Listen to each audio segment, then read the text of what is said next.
नमस्कार मित्रों, मैं फूलचंद जाजड़िया अपने YouTube चैनल कानूनी नज़रिया पर आपका हार्दिक स्वागत करता हूं। आज कानूनी विषय पर चर्चा के क्रम में हम ये देखेंगे कि पति पत्नी के जीवन काल में इन दोनों में से कोई भी कहीं बाहर जाकर के और किसी से शादी कर लेता है तो उसके शादी के क्या परिणाम होंगे। कई बार ये देखने में आता है कि वो पत्नी अपने पति को छोड़ के चली गई और कहीं जाकर के दूसरे गाँव में या और कहीं जाकर के शादी कर ली, या कई बार ये देखने में आया कि वो पति वहाँ से चला गया और कहीं जाकर के और किसी महिला के साथ रहने लगा, वहाँ शादी भी कर ली उसने उससे। तो ऐसे जीवन काल में जब पति जिंदा है या पत्नी जिंदा है, जीवन काल में ही दूसरी शादी कर लेते हैं तो उसका क्या परिणाम होगा। तो इसके लिए हम सबसे पहले हिंदू मैरिज एक्ट 1955 को देखेंगे। हिंदू विवाह अधिनियम 1955 की धारा 5 की उपधारा 1 में कहा कि शादी के लिए ये जरूरी है कि उन शादी करने वाले दोनों स्त्री और पुरुष में से किसी का भी कोई पति पत्नी जीवित न हो, यानी लड़का है तो उसकी कोई पत्नी ना हो जीवित, और लड़की है तो उसका कोई पति जीवित ना हो, यानी कि वो या तो अविवाहित हों, यदि पहले विवाह हो चुका है तो उनकी तलाक हो चुके हों, अथवा वो विधवा या विधुर हो चुके हों, लेकिन उनका कोई पति पत्नी जीवित नहीं होना चाहिए, ये शर्त है। और इस शर्त के विपरीत यदि वो शादी करते हैं, विवाह करते हैं, पति या पत्नी दोनों में से किसी का जिंदा है, तो ऐसी स्थिति में क्या होगा।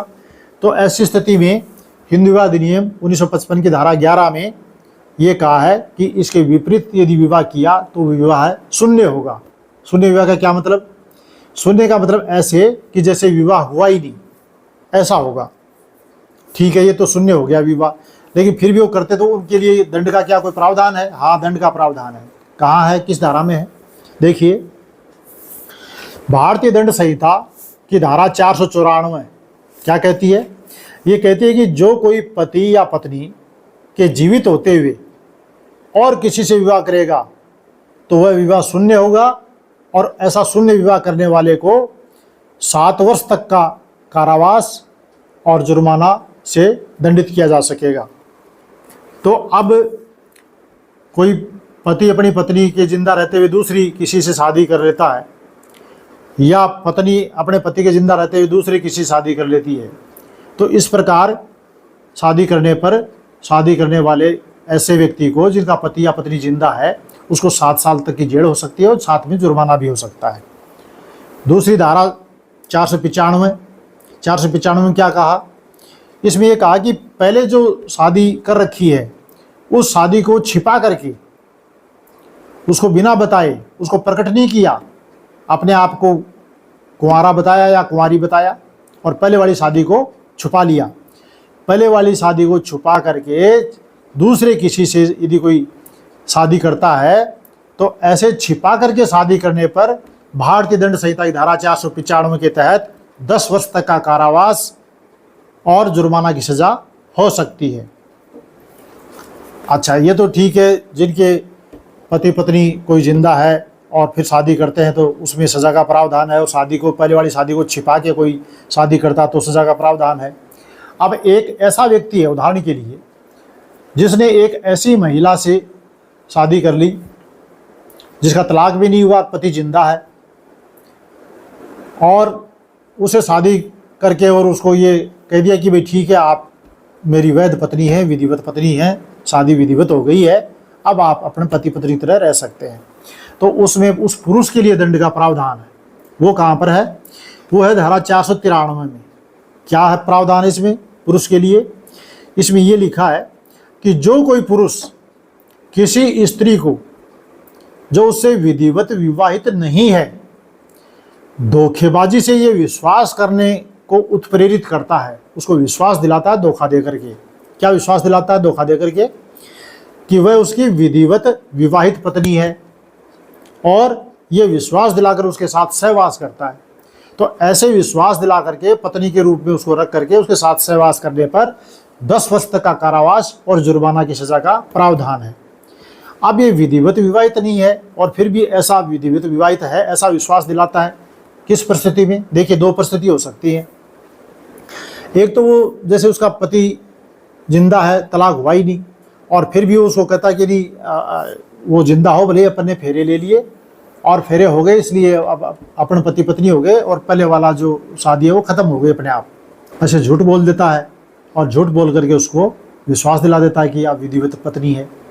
या मान लीजिए उसके पति है ही नहीं, जिंदा नहीं है या है ही नहीं, शादी नहीं हुई या विधवा है, कैसी भी स्थिति हो, उस स्थिति में उस महिला को ऐसे मंदिर में खड़े होकर के और हनुमान जी के मंदिर के आगे जा करके हाथ जोड़ करके और किसी देवी देवता के मंदिर के आगे हाथ जोड़ करके और माला पहन ली, एक दूसरे को पहना दी और घर आ गए और कहा कि अब अपन पति पत्नी है। नहीं, बिल्कुल नहीं।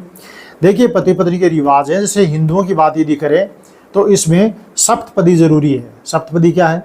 अग्नि के फेरे। तो अग्नि के फेरे लेने जरूरी हैं और अग्नि के फेरे नहीं लिए तो वो रीति रिवाज के अनुसार विवाह नहीं हुआ।